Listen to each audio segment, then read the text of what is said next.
Hey guys, Spartan117JW here today, and I want to talk to you a little bit about something that I care about. If you guys can't tell, I love movies, I love being in them, I love making them, I love watching them. I even drive a Jurassic Park Jeep.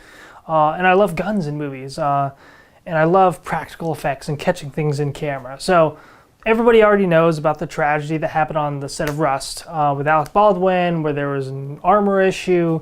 And what I'm actually going to be talking about is this knee-jerk reaction that a lot of people that I know in the industry and the productions that are out there that are worried about using live guns on set.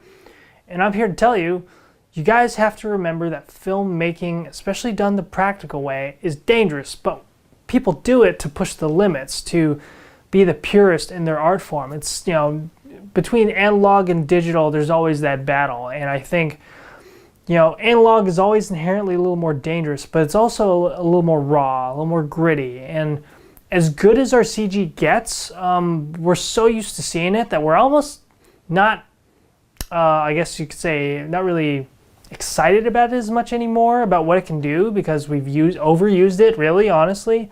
Instead of having a happy marriage, which a lot of movies do have a happy marriage between practical and CGI, we just use it a lot now. And it does a lot of great things when it's married just right. But yeah, so I love practical effects, but people are saying they don't want to use live guns anymore. And yeah, filmmaking is just, it's crazy. It's dangerous, because if you're going to say you're not going to use weapons anymore, then what about helicopters? What about vehicles? What about pyro? What about a million other things on the set that could kill somebody? What if you're the stunts? There's an entire job industry about performing dangerous acts on set, whether it's flipping vehicles or crashing them and whatnot. You can't tell me none of that's dangerous. So if you're going to say you're going to take the safest option for the crew, then you might as well do the entire thing in CG.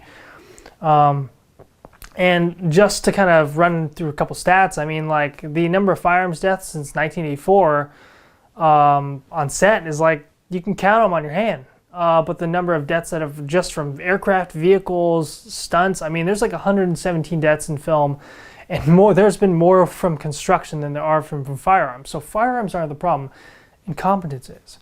Now, why do we use practical effects in film, and why are films that use them are almost timeless? Because it seems like a lot of days now, movies and independent movies that come out are kind of forgettable, because they're so reliant on CG to tell the story. But like, you look at movies like Heat, Black Hawk Down, 13 Hours.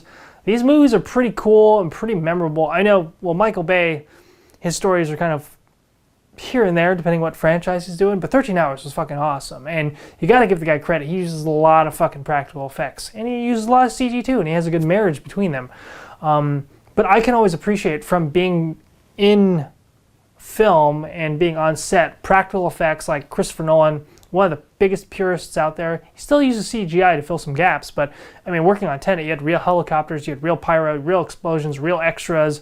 That was awesome. So from the filmmaking perspective, if you catch it all in that frame, it's amazing. And to me, it makes that film live so much longer, and gives it so much more legs, and the audience appreciates it.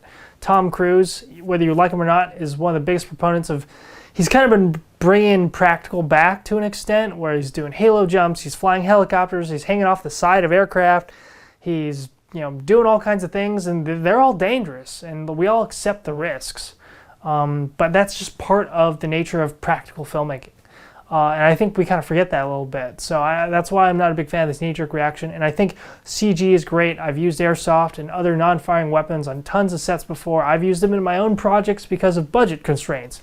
It does save money. But I just feel like, if you're going to spend all the money and time to take the actor to a location, put them in the wardrobe, why not go that extra mile? If you have the money, why not go the extra mile? One, to afford good talent, as in like armorers and crew, but also, yes, it costs more because of the insurance, but having blank fire weapons, I mean, you're seeing so much, whether the actor realizes it or not, reaction on their body, reaction on the environment, lighting. There's just so much that you're getting in camera. It might cost a little bit more, but it's film in its purest form. And I think some people are just afraid and want to take the easy way out. Like I said, I'm a totally advocate for using airsoft guns and CG, because it does work, but it's not quite the same. Not quite the same. And you know, some people can't tell. I can tell. And I think we should always leave that room to push the envelope, even if it's more dangerous, because that's just the nature of humanity, whether it's exploration or warfare or whatever you want to call it. And filmmaking is just one of those areas, right?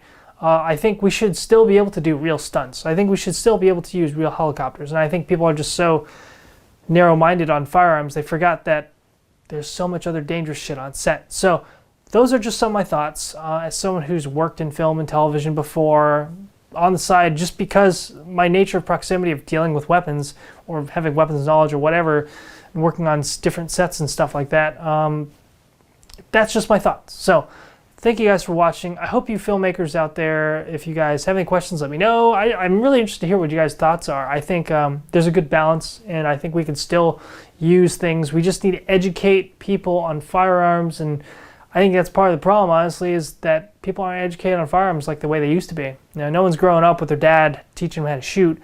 So you have less people who understand firearms etiquette, and that's why there's just so much illiteracy with guns out there. And as soon as someone sees an incident with a gun, they just assume it's bad, assume it's voodoo, but it's not. So thank you guys for watching.